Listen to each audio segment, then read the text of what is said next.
Next episode naman tayo patungkol sa pagpapractice natin ng pagmamaneho ng automatic na motor.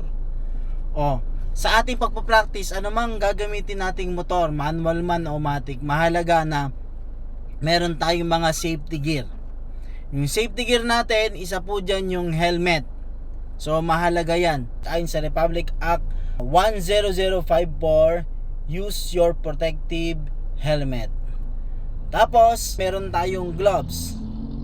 Sa mga bagong nagda-drive, kailangan mag-gloves. Bakit po? Kasi lalo na hindi pa sanay yung hindi pa tayo sanay magpreno, balik ng ating kamay. So kailangan po ng gloves. Tapos mahalaga din na meron kayong, kung kaya nyo mag-provide ng mga support dito na kahit magasgas ay hindi kayo masusugatan.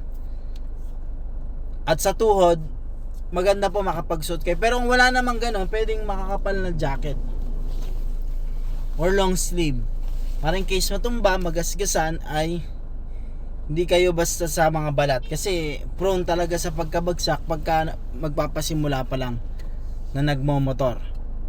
Tapos yung shoes, closed shoes, mas maganda sapatos ang gamitin natin para mas kampante yung paa natin. So yun lang naman, mga basic lang naman na protective gear during the practice ng pagmomotor. Yung mga safety na protective gear ang pwede nating masuot. Yung mga bagay na yan: helmet, gloves, makapal na jacket or long sleeve, pantalon, syempre pantalon, makapal na pantalon, at yung closed shoes. Mga basic lang naman kung wala talagang magagamit dito. Sa susunod naman, pag-uusapan naman natin yung patungkol sa pagsemplang. Mahalaga kasi yung tutumba yung motor, tutumba ka, babagsak ka, sesemplang ka. Ano ba yung dapat mong gawin? Ano yung dapat mong iwasan?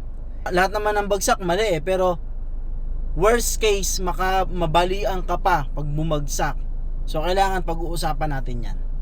Road and Machine Care, laging magtagubilin sa pagbiyad, laging maging caring po sa ating pagmamaneho. Salamat po sa Diyos.